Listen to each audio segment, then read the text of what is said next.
Assalamualaikum warahmatullahi wabarakatuh. Alhamdulillahi rabbil alamin, wa bihi nasta'inu ala umuri dunya waddin. Wassalatu wassalamu ala asrafil anbiya'i wal mursalin wa ala alihi wa ashabihi ajmain, amma ba'd. Waqad qala Allah ta'ala fi kitabil karim, a'udzu billahi minasy syaithanir rajim. Bismillahirrahmanirrahim. Innallaha la yughayyiru ma biqaumin hatta yughayyiru ma bi anfusihim. Sadaqallahul azim wa sadaqa rasulul habibul karim. Wa nahnu ala dzalika laminasyahidin wasyakirin. Jamaah subuh yang dimulakan oleh Allah Subhanahu wa taala, ayat yang saya bacakan tadi adalah surah Ar-Ra'd ayat 11, di mana surah Ar-Ra'd ini menjelaskan adalah sesungguhnya Allah tidak akan merubah keadaan suatu kaum kalau bukan kaum itu sendiri yang merubahnya. Jadi kalau dalam kehidupan ini kita ingin merubah, satu hal yang harus kita lakukan adalah melakukan perubahan dulu terhadap diri kita. Tidak akan bisa kita melakukan perubahan terhadap lingkungan,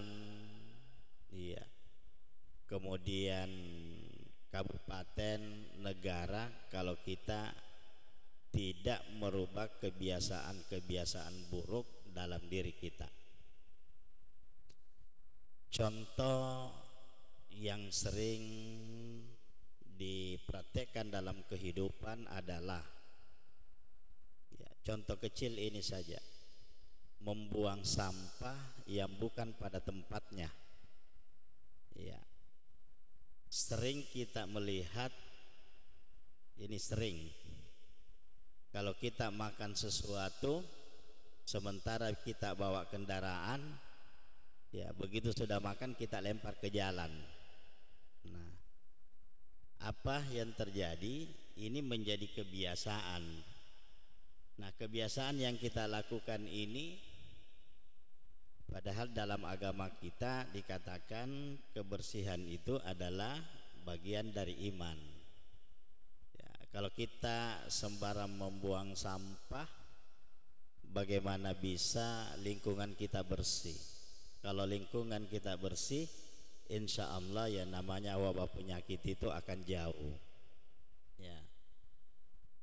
Nah, dalam kehidupan Rasulullah SAW ini dipraktekkan langsung, yaitu banyak sekali, yaitu aktivitas masyarakat pada masa itu yang bersifat jahiliyah. Apa itu bersifat jahiliyah? Adalah perbuatan-perbuatan yang dilakukan oleh sahabat-sahabat Nabi yang belum Islami. Sehingga ada ayat yang turun memperingatkan supaya kita ini masuk dalam Islam yang kafah secara keseluruhan.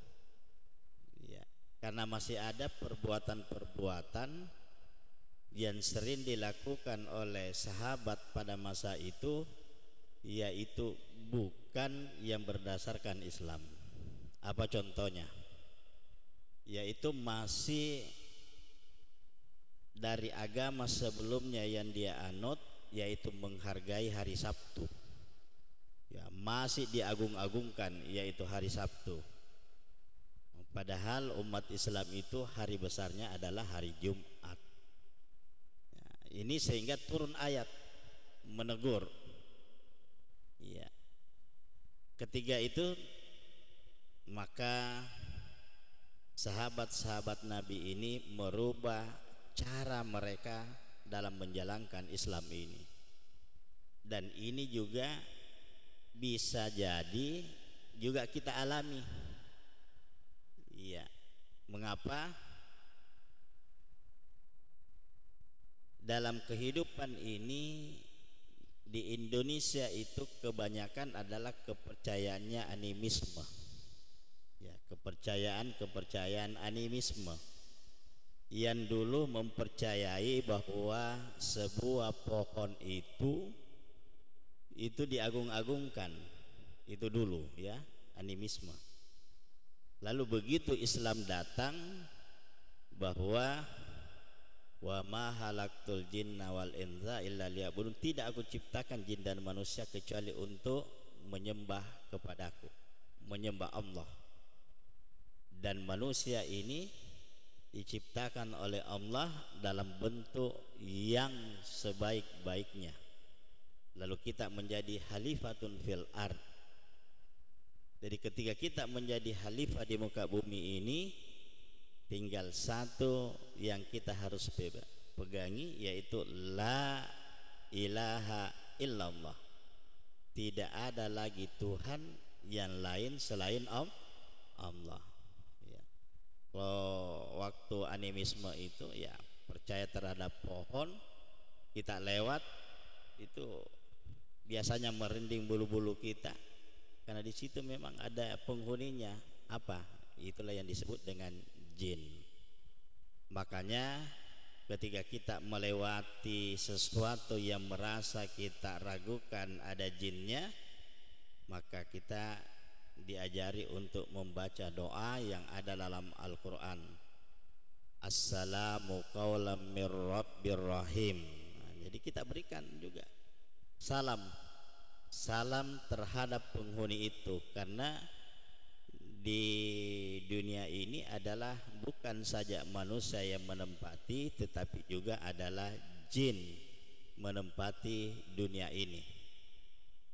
Jin ini ada jin Islam, juga ada non Islam.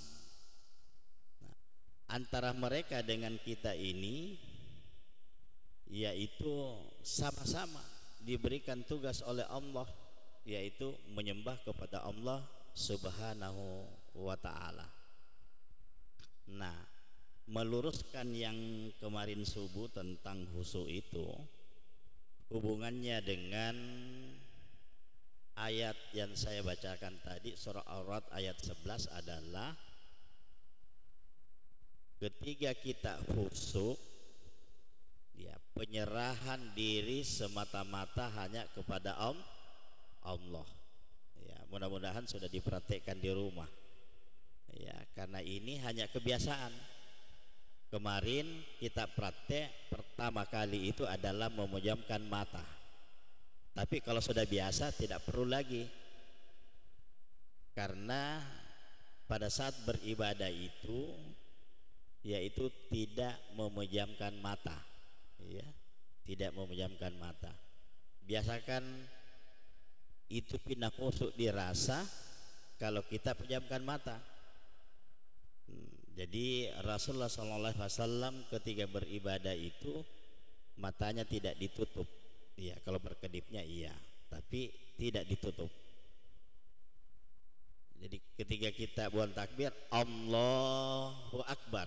Nah, dalam hadis Rasulullah SAW, kalau laki-laki itu bisa melakukan dua hal, bisa di depan dada, bisa di dekat telinga. Ya. Kalau perempuan hanya di depan dada saja. Ini. Dalam hadis yang lain dijelaskan bahwa ketika kita angkat takbir, ini laki-laki, ya, ada dua hal yang harus kita yakini. Pertama, melihat. Iri tamatoi ale buat takbir, itu yang pertama. Sehingga keyakinan dalam diri ini muncul. Kita lihat diri kita buat takbir. Sehingga unsur penglihatan itu sudah ada. Yang kedua, kita mendengarkan bacaan takbir kita. Setidak-tidaknya kita yang dengar. Jadi unsur pendengaran sudah berfungsi. Allahu Akbar sudah 2. Lalu dikatakan bahwa yang ketiga itu adalah unsur rasa. Ya, yang kemarin kita pelajari itu unsur yang namanya unsur rasa. Nah, dalam kajian yang lain ternyata ibu jari ini pada zaman Rasulullah ada sahabat yang menggunakan ibu jarinya, yaitu menyentuh adalah ini telinganya yang paling bawah, sejajar dengan telinganya, merasakan yang ketiga. Itulah yang disebut dengan unsur rasa secara lahiriah. Ya. Masyiral muslimin dan muslimat yang dimulakan oleh Allah.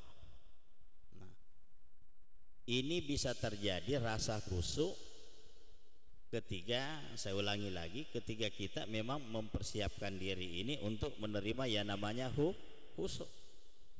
Nah, perubahan itu juga misalnya contoh dalam kehidupan kita bekerja. Mengapa hari ini misalnya rezeki saya kurang? Karena dunia ini kan tempatnya kita belajar. Hari ini rasa-rasanya saya punya rezeki berkurang.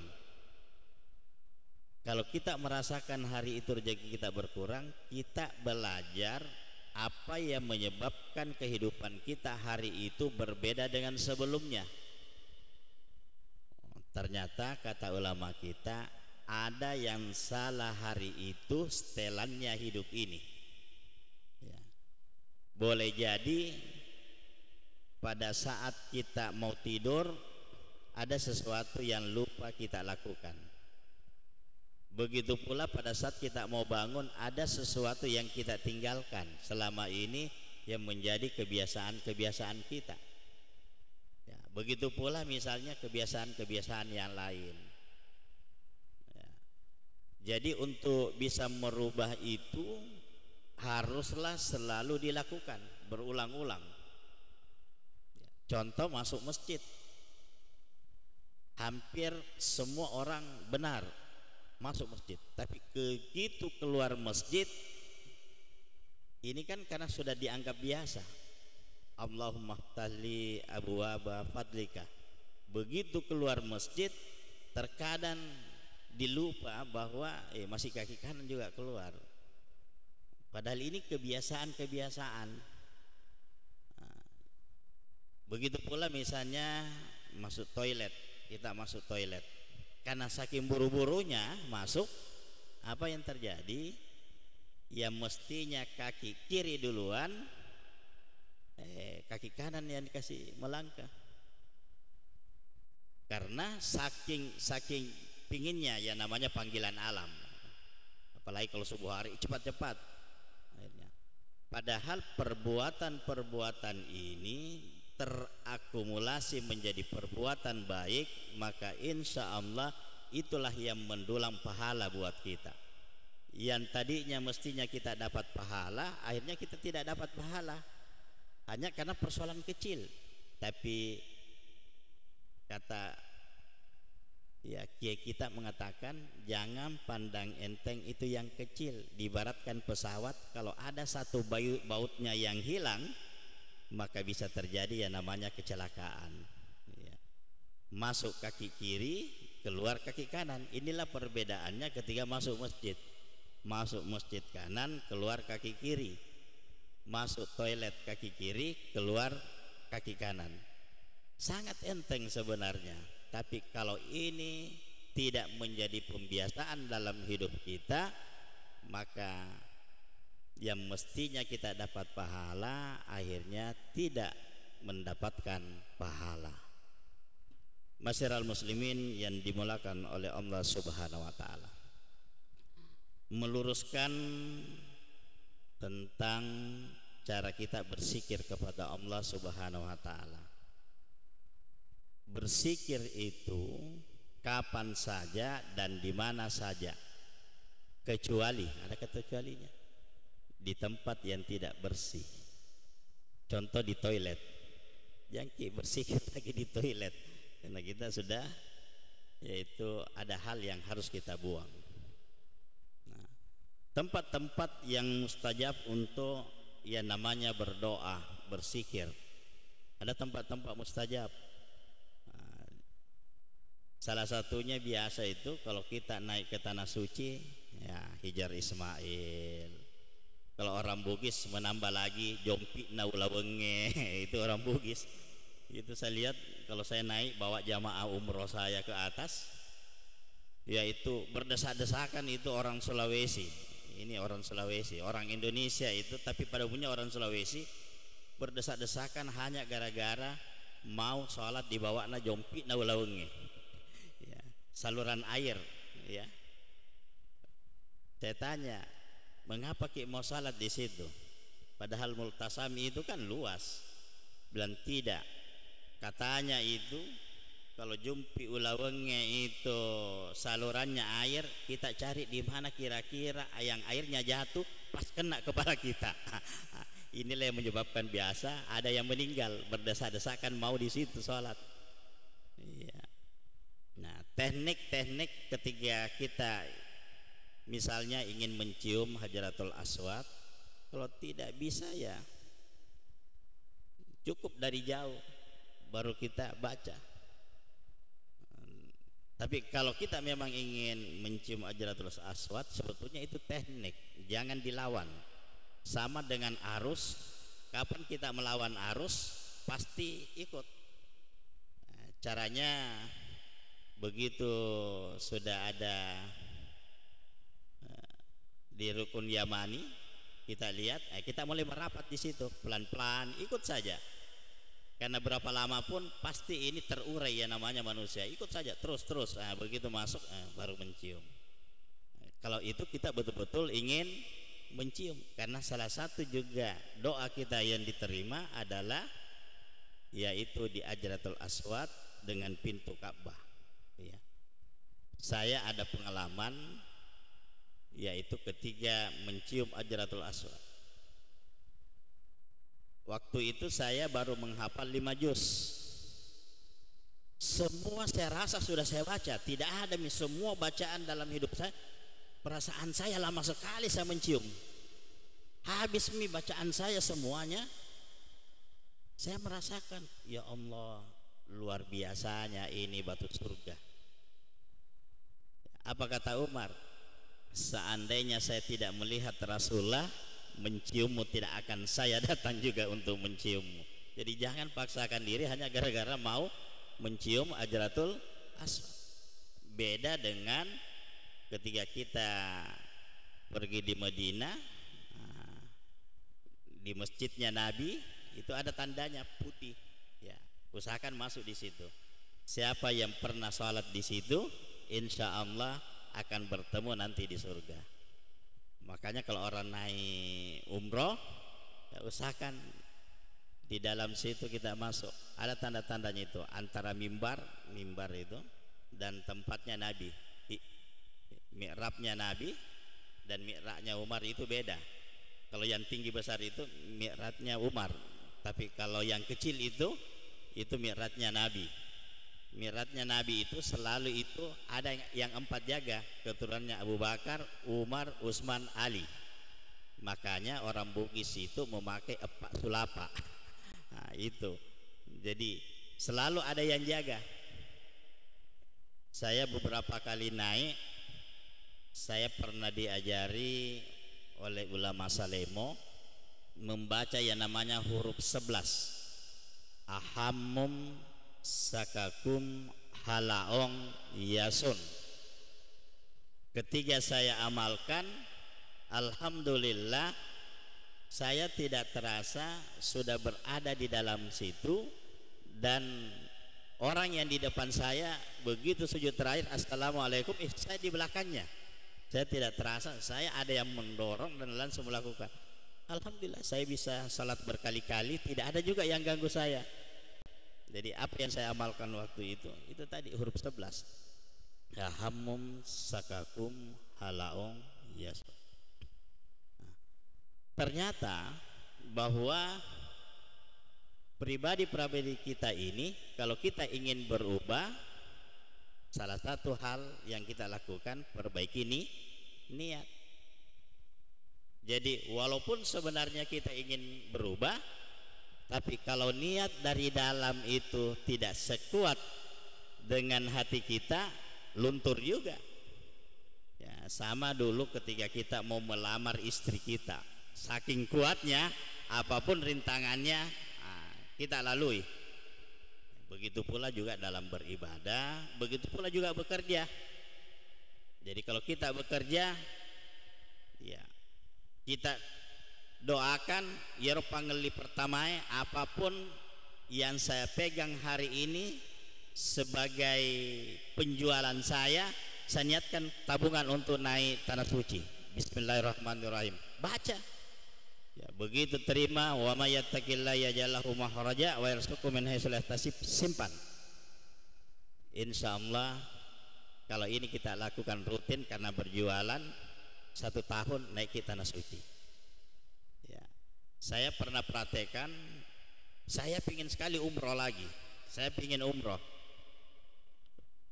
Masa paceklik. Ya, lagi turun-turunnya keadaan ekonomi. Saya praktekkan, ya Allah, apapun yang hari ini saya jual, pembeli pertama yang saya punya akan saya masukkan menjadi tabungan untuk mengunjungi Baitullah. Apa yang terjadi? Alhamdulillah 1 tahun saya buka, ternyata isinya lebih dari apa yang saya butuhkan. Ya. Ini menunjukkan bahwa itikat untuk merubah diri sendiri itu datangnya juga dari pribadi. Tidak akan bisa kita ini berubah yaitu kalau bukan dari diri sendiri. Ini ayat. Jadi kalau orang lain paling menasihati kita, dia hanya nasihati ya.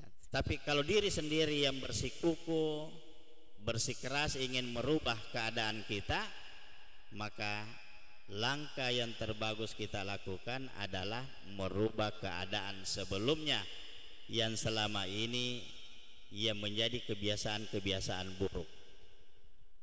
Sehingga ulama kita memberikan contoh seperti ini. Ambil 2 kertas.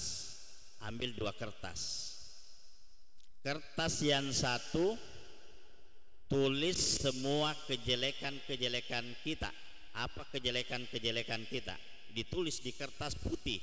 Kertasnya sama putih. Semua kejelekan-kejelekan yang kita lakukan selama ini tulis. Nah, setelah ditulis simpan.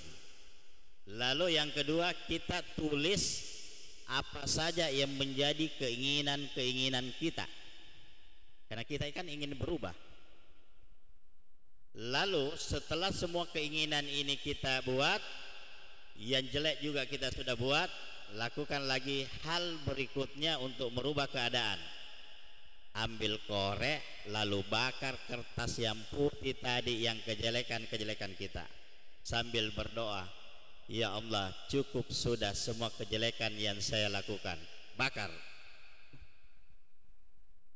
Lalu yang kedua, semua keinginan-keinginan kita ini tadi kita berusaha mewujudkannya dengan cara apa? Bangun di sepertiga malam terakhir, ya.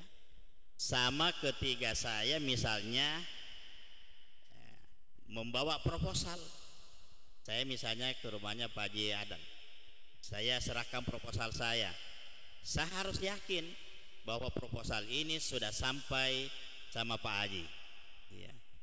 Begitu pula keinginan-keinginan saya ini tadi saya simpan di bawah sajadah, lalu saya melakukan salat sepertiga malam, ya. Ketika kita salat khusyuk dan sebagainya, semua tumpahkan kepada Allah Subhanahu wa taala apa saja yang menjadi keinginan-keinginan kita, maka insya Allah akan terjawab keinginan-keinginan itu. Ya, ini bisa kita coba.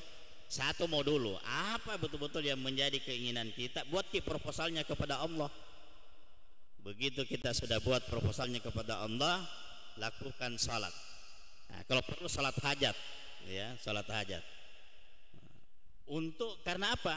Kalau manusia yang kita kasihkan proposal tak belum tentu di ACC. Tapi kalau Allah yang kita berikan, ya kita ajukan. Karena firman Allah kan mengatakan, askuruni askurukum waskuruli wala takfurun illau kuna sawarektu. Mintalah kepadaku maka aku akan beri. Jadi caranya kita meminta itu tadi, bikin proposalnya, simpan. Ada pengalaman guru saya di kampus, kalau mengirim surat dia hanya mengirim baru dia simpan di dalam kitabnya. Di dalam kitabnya dia simpan. Besoknya itu sudah ada balasannya di dalam kitab itu. Ini luar biasanya, dia mengirim ke tanah suci murid-muridnya, sampai itu surat. Ya, besoknya lagi sudah ada balasannya. Ini kan aneh bin ajaib. Ternyata Allah itu maha melihat, maha mendengar.